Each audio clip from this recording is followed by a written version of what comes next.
신앙생활을 하지만은 교회에서 와서 예배를 드리고 주일날 이렇게 모이고 하지만은 어떨 때는 교회에서 쓰는 용어들이 좀 특별한 것들이 많잖아요. 그래 그것을 뜻을 잘 이해하지 못하고 그냥 툭툭 던지고 같이 대화를 하는데 실제로는 그 내용을 잘 모를 때가 있다 하는 것이죠. 그래서 아멘, 우리가 교회에서 제일 많이 쓰는 것이 아멘인데, 아멘은 우리 성도님들, 오래된 성도님은 다시 뭐 틀림없지만은 근데 처음 나오신 초신자들이나 처음 교회 오신 지 얼마 안 되는 분들은 지금 무슨 뜻일까 하는 그 말을 하거든요. 그러면은 그것은 바로 yes, 예, 그렇게 하겠습니다. 예, 맞습니다. 네, 그렇게 하겠습니다. 하는 그런 뜻을 가지고 있다. 그러니까 우리가 그 용어들을 알아야지 다른 사람들인데 후배들한테 또 가르쳐 줄 수 있는 거거든요. 그래서 우리가 이런 것을 신앙의 기본이라 할 수 있죠.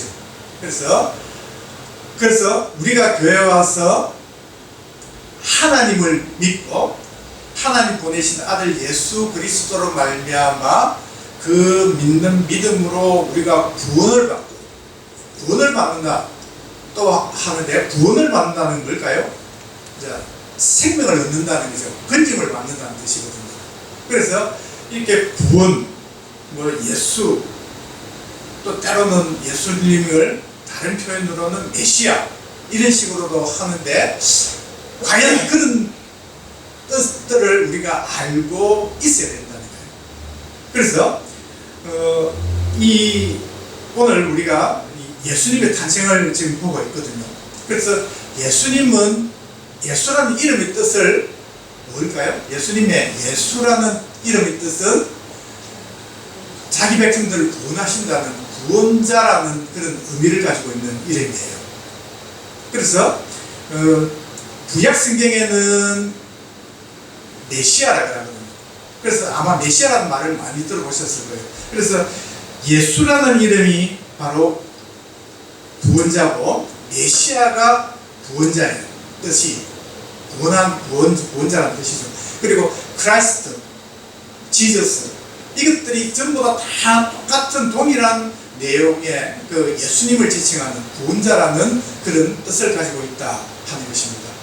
그래서 여러분, 지금 이 시간이라도 혹시라도 정리가 안 되시는 분들은 좀 그것을 알고, 그래 우리가 다시 한번 그 용어를 쓰고 또 가르칠 수 있는 사람이 되기를 소망합니다. 예. 그래서 그 성경에는요, 예수라든지 그리스도라든지 이런 내용들은 구약 성경에는 안 나오잖아요. 그죠? 구약 성경에서는 사람들이 구약 시대의 사람들이 원하고 기다리는 것은 메시아를 기다리는 거예요. 메시아. 그래서 메시아가 기다렸던 메시아가 하나님이 약속대로 탄생하신 것, 오신 것이 누구냐 하면 바로 예수님이라 하는 뜻이죠. 그래서 성경을 신구약 성경이 1600년에 걸쳐서 기록됐다. 아마 저번에 우리 성경 공부할 때도 그렇게 했습니다. 다시 한번 정리하시기 바랍니다. 1600년이 걸린 거예요. 근데 구약 성경은 1500년을 걸쳐서 기록된 거예요. 그리고 이제 신약 성경은 100년, 그리고 제일 마지막에 기록된 것이 요한계시록인데, 그때가 한 95년, 96년, AD 95년, 96년에 사도 요한이 기록한 것이, 계시를 받고 기록한 것이 요한계시록이다. 그래서 1600년이 되거든요. 그러면은 구약 성경에 1500년 동안에 기록된 말씀 중에 메시아에 관한 이야기는 정말 숱하게 많아요.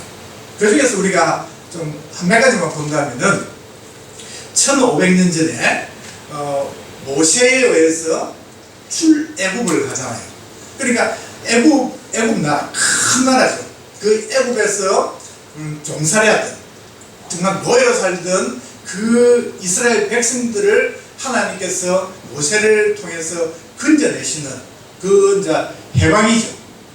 자유를 얻게 하고 그 세상에서 건져내는 그 사건이 바로 유월절 사건이거든요. 그래 출애굽 12장 보면은 자 13절에 보시니까요. 한번 볼까요 같이. 내가 애굽 땅을 칠 때 그 피가 너희가 사는 집에 있어서 너희를 위하여 표적이 될지라. 내가 피를 볼 때에 너희를 넘어가리니 재앙이 너희에게 내려 멸하지 아니하리라. 아멘. 그러니까 이 피는 어떤 피죠? 바로 모세를 통해서 이 백성들에게 주신 그 말씀이 무엇이었는가 하면 집집마다 어린 양을 한 마리 잡아라는 거죠.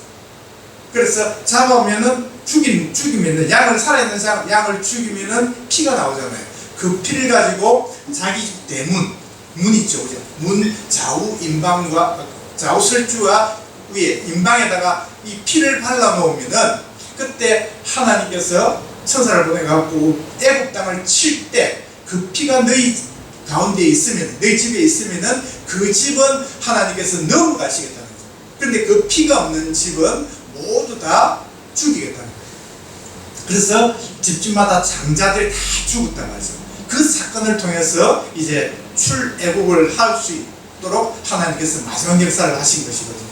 그래서 이 사건이 뭐냐면 바로 그 어린 양, 너희들이 잡았던 그 어린 양이 하나님이 정하신 때가 되면 하나님의 양이 되어, 어린 양이 되어서 너희들이 그 양을 통해서 피를 갖게 되고 그 피가 있는 너희들은 살할 수 있는 구원을 받게 될 것이다 하는 그런 내용을 미리 보여주신 예표의 사건이에요. 그래서 이 주전 1500년 전에 그 모세를 통해서 우연히 일어날 것 같았는데, 그러나 앞에 1500년이 지나면은 그것이 너희들에게 현실로 다가와서 너희들 모두를 구원하는 그런 구원의 지표가 될 것이다 하는 것을 보여주신 사건이다 하는 것이죠. 그뿐만이 아니고 1000년 전에, 모세는 1500년 전 사람이지만은 1000년 전에도 다윗이 나타납니다.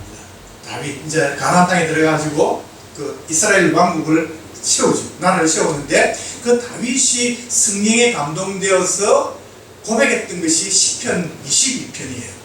시편 22편을 보시면은 거기에는 메시아가 오셔서 그냥 떵떵거리고 자기를 힘을 과시하고 하는 그런 것이 아니고, 그 메시아는 아주 정말 낮아지고 너희들이 생각하는 그런 메시아가 아니고 정말 너희들을 위해서 너희들이 가지고 있는 죄를 다 죄값을 지불할 수밖에 없는 그런 메시아가 될 것이다 하는 것이죠. 그래서 22편 전체가 그러는데, 근데 6절을 보시면 나는 벌레요 사람이 아니라 사람이 비방거리요 백성의 조롱거리이다. 그래서 예수님께서 분명히 하나님의 아들, 만왕의 왕이시고 만주의 주가 되시는데 그분이 메시아로 오셨는데, 세상을 구원하러 오셨는데 너무 비천하게, 너무 정말 벌레같이 이렇게 사람들이 조롱과 비방을 받는 그런 신분으로 오셔서 그 사명을, 구원의 사명을 감당하시게 될 거라는 것을 말씀하고 있거든요. 실제로 우리가 예수님 신약성경 마태복음 그 복음서를 읽어보시면은 예수님이 얼마나 사람들한테 조롱을 받고 침뱉음과 채찍질과 매를 당하면서 정말 사람이 우리가 당해도 정말 힘들고 어려운, 참기 어려운 그런 일들을 예수님은 다 견뎌내셨거든요. 그것이 언제? 1000년 전에도 다윗의 입을 통해서 그것이 다 적나라하게 정확하게 기록이 되겠더라고요. 또 그 뒤로 700년 후 이제 전이죠.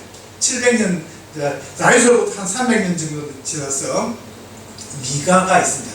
소선지에서 보면 미가가 있는데, 미가 5장 2절에 보시면요, 유대 땅 베들레헴 에브라다야, 네가 고을 중에 작은 고을이지만은 늘 다스릴 자가 내게서 내게 나오리라, 그렇게 말씀을 하고 있거든요. 미가 5장 2절 한번 보여주실래요? 네. 미가 5장 2절 보면 베들레헴 에브라다야 너는 유다족 속중에 잘지라도 이스라엘을 다스릴 자가 내게서 내게로 나올 것이라 그의 근본은 상고의 영원히 있습니다. 그러니까 예수 그리스도가 우리는 이제 알지요. 그런데 너희들이 기다리는 그 메시아가 이곳에 이 땅에 하나님 보내주실 건데 어디서 탄생을 하셨느냐? 바로 베들레헴, 유대 땅 베들레헴에서 탄생을 하실 거다 하는 것을 보여주시죠. 그의 근본이 누구냐? 바로 상고의 태초에, 그죠? 영원한 하나님과 함께 있는 그분이 오실 거라 하는 것을 말씀해요. 이때가 언제냐고? 주전 예수님 탄생하기 700년 전에 말씀을 하셨거든요. 예수님 탄생 500년 전에도 말씀을 하셨습니다. 스가랴 9장 9절 보시면은 그분이 오셔가지고 나오실 때 겸손한 그분이 만왕의 왕이신데 그분이 얼마나 겸손한지 나귀의 새끼를 타고 나오실 것이다 하거든요. 그래서 보면은 시온에 따라 크게 기뻐할지어다 예루살렘 따라 즐거이 부를지어다 보라 내 왕이 내게 임하시나니 그는 공의로우시며 구원을 베푸시며 겸손하여서 나귀를 타시나니 나귀의 작은 것 곧 나귀 새끼니라. 이 말씀이 어떻게 이루어질까요? 예수님께서 33년의 공생애를 사시고 이제 마지막 십자가 지시는 마지막 한 주죠. 오늘 이제 주일이죠, 그죠? 예수님은 금요일 날 죽으셨습니다, 십자가에. 그래서 이제 목요일 날 밤에 잡히시고, 그래서 오늘 주일인데 주일 날 예루살렘에 입성을 하시는 거예요. 입성을 하실 때 사람들이 백성들이 나와서 종려나무가지를 흔들면서 환호하고 자기들 겉옷을 카페트를 만들죠. 그런데 그때 타고 오시는 것이 바로 나귀 새끼를 타고 입성을 하시더라고요. 그러니까 이 스가랴가 기록된 것은 주전 500년 경인데 예수님 오시기 700년 전에도 말씀하셨고 500년 전에도 또 동일하게 말씀하시는데 다 그대로 예수님이 오시면서 그 일들을 이루어 가시는 것을 보게 된다 하는 것입니다. 그리고 예수님이 또 이제 100년이 지나서 마지막 그 말라기 선지자, 그러니까 구약성경의 제일 마지막 책이 말라기잖아요. 말라기 3장 1절에서 3절 보시면은 그 말씀이 나오는데 3장 2절 보시면은 3장 2절을 한번 보실래요? 네? 1절 한번 봅시다. 만군의 여호와가 이르노라 보라 내가 내 사자를 보내리니 그가 내 앞에서 길을 준비할 것이요 또 너희가 구하는가 주가 갑자기 그의 성전에 임하시리니 곧 너희가 사모하는가 언약의 사자가 임하실 것이라. 여기 나와있는 뒤에 나와있는 언약의 사자가 누구냐면 바로 메시아이신 예수 그리스도예요. 그리고 그 앞에 길을 준비하는 사자가 누구냐면은 바로 엘리야예요. 그죠? 엘리야였던 세례 요한입니다. 그러니까 세례 요한이 예수님보다 6개월 먼저 나와 탄생을 했죠. 그러면서 그가 먼저 사역을 시작하면서 보라 회개하라 천국이 가까이 왔느니라 하고 선포하면서 나는 그의 길을 예비하라고 보내신 자다. 나는 내 뒤에 오시는 그분을 신발끈을 묶기도 감당하지 못할 그런 하찮은 사람이다 하면서 내 뒤에 나타나실 예수 그리스도가 바로 너희들이 기다리는 메시아다 하는 것을 말씀하신 것이 바로 말라기 선지자, 그러니까 주전 400년 전에 하셨던 그 말씀이거든요. 오늘 우리가 지금 예수님의 탄생을 보고 있습니다. 예수님 탄생이 우연히 일어난 것이 아니라는 것이죠. 그래서 성경을 보면은 이미 1500년 전에 또 1000년 전에 700년, 500년, 400년 오래전부터 그보다 훨씬 더 많은 것들을 통해서 이 땅에 하나님이 약속하신 이 땅을 구원하시려고 하나님의 백성들을 구원하시려고 이렇게 약속하신 그 메시아를 보내실 것이구나. 그래서 이 백성들은 모두가 다 메시아 오시기를 기다리고 있는 거예요. 근데 오늘 이제 본문을 한번 보시기 바랍니다. 이제 예수님 탄생을 하셨습니다. 아직 갓난아기예요. 이제 앞에 읽어보시면은 예수님이 이스라엘 땅에는요 사내 아이가 남자 아이가 태어나면은 8일 만에 할례를 받아요. 그리고 이제 산모, 그러니까 마리아죠. 어머니 마리아죠. 그 산모는 7일 동안 부정해 가지고 집 밖을 나갈 수가 없어요. 그래서 어디 가서 그 뭐 다른 것을 만진다거나 그렇게 해도 안 돼요. 그래서 7일 동안은 집에 계속 있다가, 그리고 나서 그로부터 7일이 지난 뒤로부터 남자아이는 33일을 또 있어야지 그 산모가 정결하게 된다는 것이 레위기 12장에 나와 있는 그 율법이에요. 그래서 마리아가 그 이제 40일이 지났죠. 40일이 지나가지고 그 할례도 이제 8일 만에 받고, 그래서 예수님을 데리고 이제 성전에 와서 마지막 이제 40일이 지났다고 해서 정결 예식을, 이 아이는 이제는 이 아이와 그 산모였던 마리아는 정결합니다 하는 것을 신고하는 거죠. 그래서 그 예배를 이제 제사를 드리는 것이 정결 예식인데, 그것을 드리러 예루살렘에 온 거예요. 성전에 이제 오게 된 거죠. 그래서 그때 왔을 때 예루살렘, 오늘 우리 본문에 읽었던 25절 보니까 예루살렘에 시몬이라는 사람이 있으니 이 사람은 의롭고 경건하여 이스라엘의 위로를 기다리는 자라. 성령이 그 위에 계시더라. 그러니까 성령의 감동을 주셔가지고 이 시몬이라는 사람에게 성령께서 말씀을 하신 거죠. 그런데 이 사람이 어떤 사람이냐 하면은 의롭고 경건한 사람이에요. 의롭고 경건해야지만이 하나님께서 말씀을 하시겠죠. 이건 당연한 거죠. 만일 그 사람이 불의하고 경건하지 못한 온갖 정말 죄악에 빠지가 있는 그런 사람, 이런 사람은 하나님이 찾으실까요? 안 찾으실까요?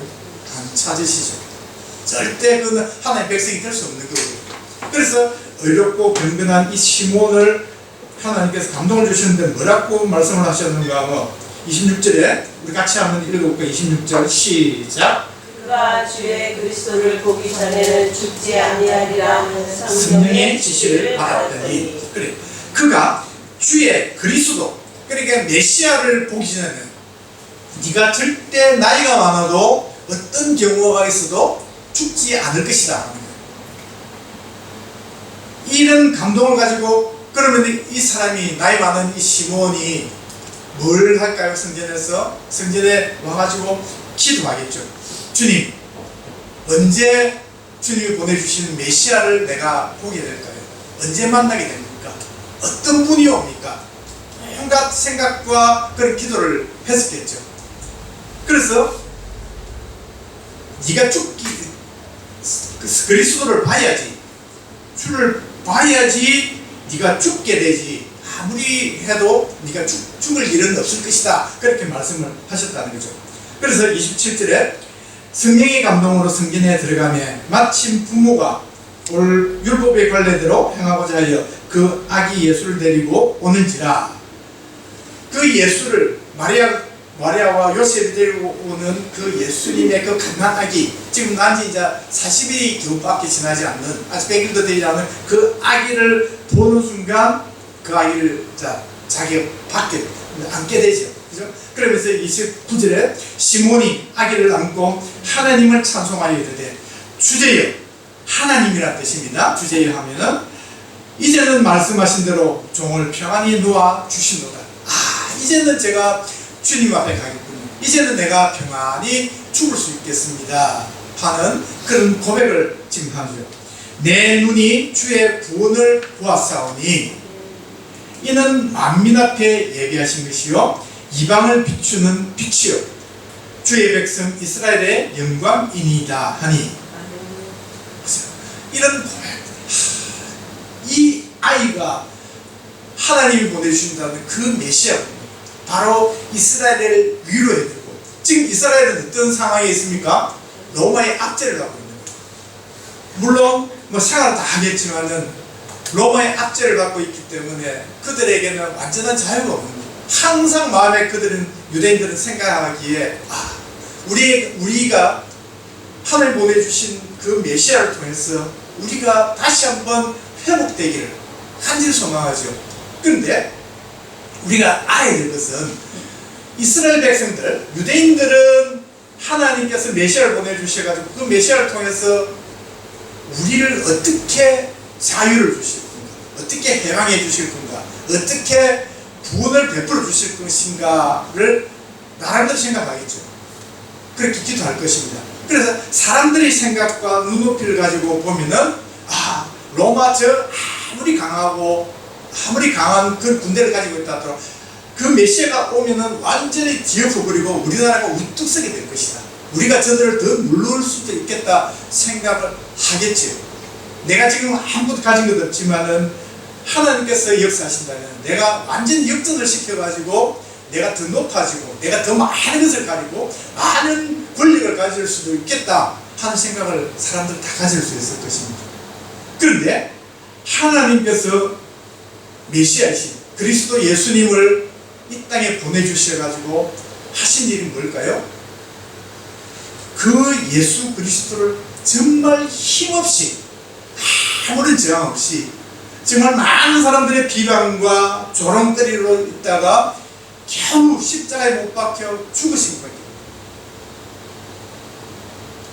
이것이 하나님의 구원의 방법인데 이 백성들은 하나님의 백성들은 하나님을 기도하면서도 설마 그런 일은 전혀 눈꽃만큼도 생각 안 했을 겁니다. 우리가 살아가면서 우리가 신앙생활 하고 기도하면서 하나님 제가 이런 정말 힘든 문제가 있고 아픔이 있고 고통 속에 있는데 주님 이것을 해결해 주시라고 얼마나 여러분들 기도하고 또 소원을 가지고 또 그렇게 기도하고 있습니까? 그런데 때로는 내 생각대로 하나님께서 그렇게 다 이루어지시기도 하지만은 정말 우리가 알지 못하는 방법으로 하나님이 해결해 주실 때가 너무 많다는 거죠. 저도 살아보니까 제가 참 많은 문제도 저도 가지고 살아왔는데요. 저도 많은 기도를 했음에 그 문제가 해결이 됐는데 전혀 다른 방법으로 하나님이 해결해 주실 때가 너무 많더라는 것이죠. 아마 여러분들도 계속 그런 것을 경험하게 되실 것이고, 그러나 내가 원하는 대로 내 방법대로 아니라 할지라도 하나님께서 우리의 기도를 들으시고 하나님께서 우리에게 그 문제 해결을 해주고 그 아픔을 치유해 주시고 우리에게 위로를 주실 때는 정말 반드시 하나님께서 해결해 주신다는 거예요. 그런데 그것이 내가 원하는 것이 아니라 할지라도 우리는 실망할 필요가 없다는 거예요. 하나님께서 반드시 해결해 주심을 믿으시기 바랍니다. 그래서 이 시몬은요, 이제는 그 아기 까짜라기 말도 못하고 정말 자기 힘으로 서가지도 못하는 그런 아기를 안고 하나님을 감사할 수 있는 것은 뭘까요? 정말 하나님께서 성령의 감동을 주셔가지고 이 아이가 자라서 결국은 이스라엘 구원하고 또 온 이방을 비추는 빛이 된다는 거죠. 이방은 그 당시 유대인들은 이방 사람들은 사람 취급을 안 했잖아요. 자기들이 아무리 속박 가운데 있고 압제받고 있다 할지라도 그들만의 작은 선민이라는 하나님의 선택을 받았던 그 민족의 그 자긍심이 있었거든요. 그래서 그들은 정말 이방인들은 취급도 안 했는데, 근데 이 시몬이 아주 어렵고 경건한 이 시몬이 했던 고백은 이방을 비추는 빛이 메시아가 있다. 그래서 예수님은 결국은 이 이방을 비추는 하나님의 구원 역사를 이루신 메시아이기 때문에 우리도, 저와 여러분들도 동일하게 하나님 백성이 될 수 있는 은혜가 있는 거예요. 그래서 우리는 정말 이 성경을 보면서 정말 하나님 감사합니다 하는 것을 우리가 고백할 수밖에 없다 하는 것이죠. 이방을 비추는 빛이요 주의 백성 이스라엘의 영광입니다. 그런데 그 말을 했는데 30반절에 보니까 그의 부모가 그에 대한 말들을 놀랍게 여기더라. 이상하다. 왜 저런 말을 하지? 진짜 이 아이가, 마리아가 예수님을 잉태했을 때는 성령에 의해서 잉태했거든요. 누구보다도 그가 마리아가 정인이잖아요. 본인이기 때문에. 그래서 그 성령으로 잉태될 것을 천사가 말씀을 할 때, 그때 마리아는 내가 남자를 알지 못하거늘 어떻게 그런 일이 있겠습니까? 라고 말을 하거든요. 그러니까 이 마리아는 예수님이 성령으로 잉태되신 하나님의 아들이심을 누구보다도 정확하게 증언할 수 있는 그런 증인이에요. 그런데 그런 사람인 것조차도 또 아직도 정말 되어질 일, 하나님의 그 계획들을 잘 모르는, 이해가 안 되는 거예요. 자기들로서는 이해가 안 되기 때문에 그렇겠죠. 그래서 조금 더 보신다면 34절을 보시면요, 시몬이 그들에게 축복하고 그의 어머니 마리아에게 말하여 이르되, 그러니까 시몬이 그 아기를 축복했죠. 그들을 축복하고 말을 합니다. 보라, 이는 이스라엘 중 많은 사람을 피하거나 흥하게 하며 비방을 받는 표적이 되기 위하여 시험을 받았고, 여기 보면은 피하거나 흥하게 하며, 그러니까 예수님을 통해서 예수님이 딱 기준이 되는 거예요. 그래서 예수님을 보고 싫다는 사람이 있고 흥하는 사람이 있다. 무슨 말씀일까요? 예수님은 메시아인데 그 예수님으로 인해서 무슨 말 아니야, 그런 일 절대 없어, 난 절대 예수를 안 믿어, 저는 요셉의 아들이 있기 때문에 안 믿어, 그렇게 하는 사람은 실패한 사람이에요. 근데 그 예수님을 나의 구주로 믿고 끝까지 믿음을 지키며 살아가는 사람들은 흥하는 사람이에요. 성공하는 사람이라 하는 것이죠. 그래서 또 예수님을 통해서 예수님이 비방을 받는 표적이 되기 위하여 시험을 받았다. 그러니까 모든 죄인들이 당해야 할 그 손가락질, 매질, 조롱, 비방, 모든 것을 예수님께서 대신 지시고 우리의 모든 죄를 대신 지고 십자가에 못 박혀 죽으셨다 하는 것을, 죽으실 것을 지금 말씀을 하고 계십니다. 그렇기 때문에 예수님께서 우리의 모든 죄를 대신 지고 가시기 때문에, 십자가에 죽으셨기 때문에 우리가 예수님을 믿기만 하면은 우리는 하나님의 구원받은 백성으로 살아갈 수 있는 길이 열렸다는 거예요. 이렇게 말도 안 되는, 보통 사람들, 세상 사람들이 이해할 수 없는 이 논리, 이 방법, 이것은 누가 만들어주셨을까요? 하나님이 정하십니다. 처음에 말씀드렸던 출애굽할 때 유월절 사건, 집집마다 양을 잡아서 그 피를 임방과 설주에 바른 그 행위가, 그걸로 인해서 그 피를 보고 하나님의 죽음의 천사가 넘어가서 너희들은 살아날 수 있다, 생명을 얻을 수 있다는 것이. 그러면서 출애굽 이스라엘 백성들에게 이제 성막을 만들게 하시고 거기서 제사를 드리게 하잖아요. 그때 짐승을 제사를 드리는데 죄인들이 짐승을 데리고 와가지고 그 머리, 짐승의 머리에 손을 얹고 내 죄를 고백을 하는 거예요. 하나님, 나는 이런 악한 죄를 저질렀고 살인을 했고 도둑질을 했고 나쁜 욕을 하고 온갖 것을 저지른 죄인입니다 하고 고백하면, 내가 고백했던 그것이 내 손을 통해서 내 속에서 짐승에게로 옮겨지는 거예요. 옮겨지고 내가 죽어야 되는데, 내가 원래 죄인인데 내가 죽어야 되는데 짐승이 내 대신에 죽어주는 그것이 하나님께서 정하신 제사 방법이에요. 그렇기 때문에 예수님께서 십자가에 못 박혀 죽으신 것은 하나님이 보내신 어린 양이거든요. 그가 우리의 모든 죄를 대신 지고 죽어주실 수 있는 거예요. 그것이 하나님의 방법이에요. 그렇기 때문에 그로 인해서 우리가 예수님을 믿는 믿음 그것만 있으면 우리가 구원받을 수 있는 생명의 길이 열린다. 세상에서 제가 누이 강조하는 것이 뭘까요? 저는 나이가 이제 들어놓으니까 계속해서 나온 소리가 이제 돌아보면서 정말 중요한 것이 뭘까 하는 것을 제가 자꾸 느끼지는 것이 뭐냐면은, 이 세상에서 아무리 큰 성공, 많은 돈, 지위, 권력 다 얻는다 할지라도 그 생명을 얻지 못하면은 그 사람은 실패한 사람이에요. 가장 비참한 사람이에요. 권력은요 유한해요. 재물도 유한하고. 우리 흔히 하는 말이 있잖아요. 재벌들이 암으로, 질병으로 뭐 그런 것으로 해가 죽는 사람들이 많이 보잖아요. 또 때로는 뭐 자살하기도 하고, 그런 사람들이 돈이 없어서, 돈을 못 떼어서 그렇게 질병으로 죽을까요? 아니요. 인생은 모든 인생은 한 번 죽을 수밖에 없는 거예요. 그것은 하나님 정하신 법칙이거든요.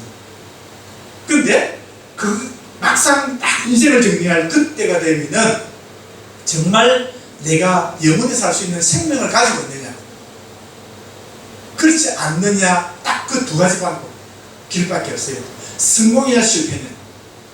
예수 그리스도를 동일하게 바라보면서 어떤 사람은 그 사람을 인해서 성공하는 사람, 흥하는 사람이 있는가 하면 그 예수 그리스도를 통해서 그걸 보고 실패하는 사람이 있다는 거예요.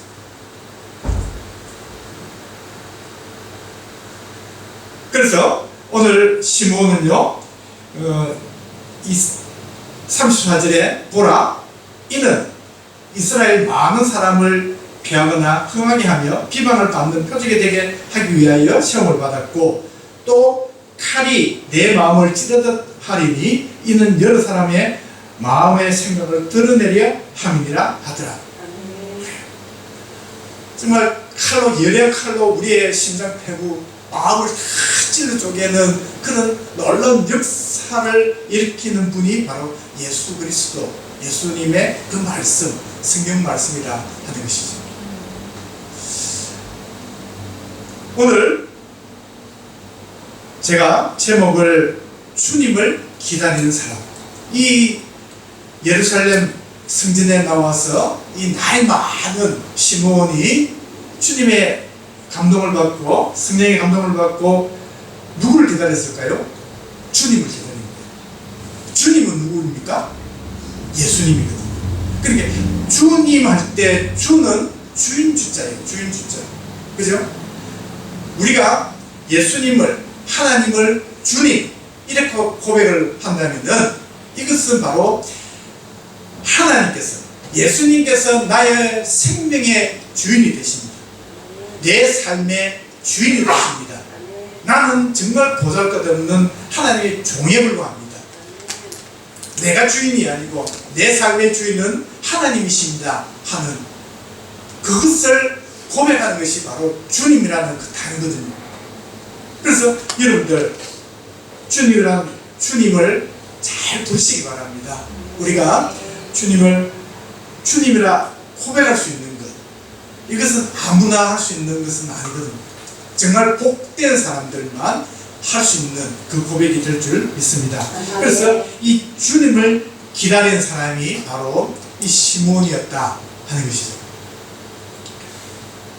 여러분들은 주님이 오심을 기다리시는 분입니까? 네. 그렇습니다. 저와 여러분들도 동일하게 주님이 오심을 기다리는 사람들입니다. 주님을 기다리는 사람들은요, 어떤 특징이 있을까요? 주님이 나를 구원하시는 분이다, 구원자를 보내주신다, 구원자가 되신다 하는 것을 고백할 수 있는 사람이 바로 우리가 주님을 기다리는 사람들의 모습이에요.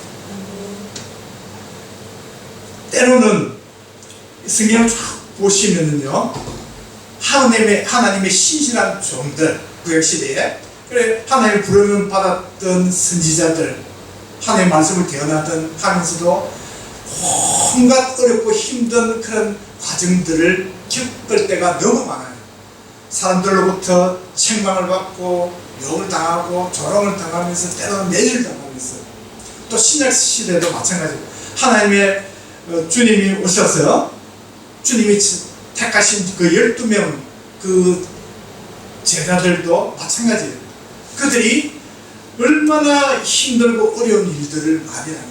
결국은 그들이 생명을 드린, 우리가 제일 마지막으로 드릴 수 있는 것이 뭘까요? 생명이거든요. 그래서 몸 드리고 돈 드리고 그거 다 하고 제일 마지막에 하나님 앞에 드릴 수 있는 것, 그것이 생명이거든요. 그 제일 마지막까지, 생명까지 하나님 앞에, 주님 앞에 드리는 그런 삶을 살다.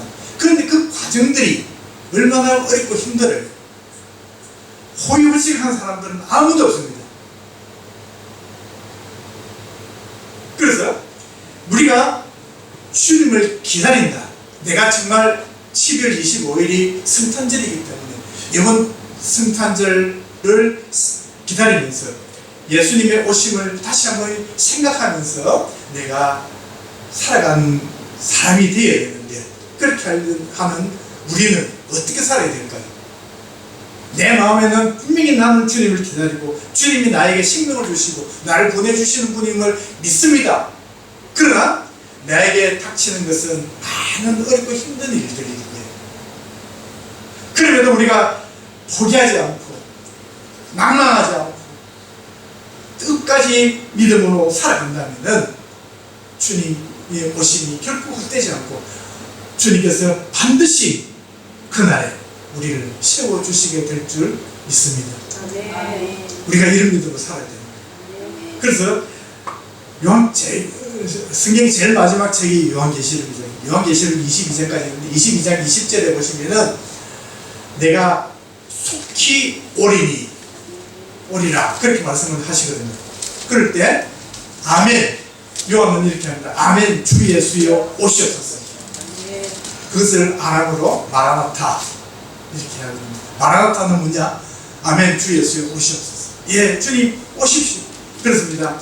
그때 요한계시록에 예수님이 다시 오신다는 그 오심은 재림이라는 뜻이에요. 그때는 심판주로 아주 강력한, 정말 예수님이 모든 권능을 가지고 이 땅에 오실 거예요. 그래서 세상을 심판하시게 될 겁니다. 그러나 오늘 우리가 봤던 이 누가복음에 하기로 오셨던 이 예수님은요, 초림이에요. 처음에 오셨기 때문에 처음과 제일 나중에 있죠. 그래서 처음에 오셨을 때는 너무 연약한 아기의 모습으로 오시고 또 비참하게 십자가에 못 박혀 많은 사람들로부터 조롱을 당하고 어려운 또 힘든 가운데 죽으셨지만은, 그러나 재림에 예수님이 오시게 될 줄 믿습니다. 우리가 그날을 기다리는 살아가는 거예요. 그런데 저와 여러분들은 복이 있는 사람들인 줄 믿으시기 바랍니다. 왜냐하면 예수님이 재림을 하실 때는요, 그때는 정말 세상이, 요한계시록에 보면요, 세상에 완전 심판이 되고 정말 핏빛이 난무하고 모든 재앙들이, 엄청난 재앙들이 닥치는 거예요. 그런데 지금 우리가 살고 있는 이때는 어때요? 평안해요. 그죠? 신앙생활만 잘하면 되잖아요. 이것이 기쁨이에요. 그러나 우리가 예수님이 오셔야지 세상 끝이 아니고, 내가 주님 앞에 서는 그날이 우리의 인생의 끝인 걸 믿으시기 바랍니다. 내 인생의 끝은 세상의 끝이, 내 하나가 죽으면은 끝이 나는 거예요. 그렇기 때문에 우리는 주님이 오심을 기다리는 것도 중요하지만은 내가 주님 앞에 설 날이 언제인지 알고 그것을 기대하면서 거기에 맞는 믿음으로 살아가는 것이 더 중요하다는 것을 믿으시기 바랍니다. 그래서 우리가 한 걸음 한 걸음, 하루하루, 한순간 한순간 주님과 동행하는 삶을 살아야 되고, 하나님의 말씀을, 진짜 하나님의 모든 계획들은, 하나님은 그냥 성경을 보면은 뭐 100년, 200년, 몇백 년, 뭐 수천 년 이런 것은 그냥 쑥 지나가는 것 같지만은, 그러나 하나님의 그 시간은 반드시 오게 됩니다. 그것을 우리가 잘 기억하시고, 정말 우리가 이 성탄절을 기다리는 이 대강절, 대림절, 예수님이 강림을 기다리는 이 대강절이라거든요. 이 때를 다시 한번 우리 믿음을 다 잡고, 정말 이제는 유월을 힘써 유월을 하는 그런 호세아의 그 고백처럼 우리가 정말 믿음으로 살다가 주님의 재림을 맞으시고 또 내 인생을 정상하고 주님이 부르실 때 떳떳하게 강하고 담대한 믿음으로 주님 앞에 나아갈 수 있는 우리 모두가 되길 주님으로 축복합니다.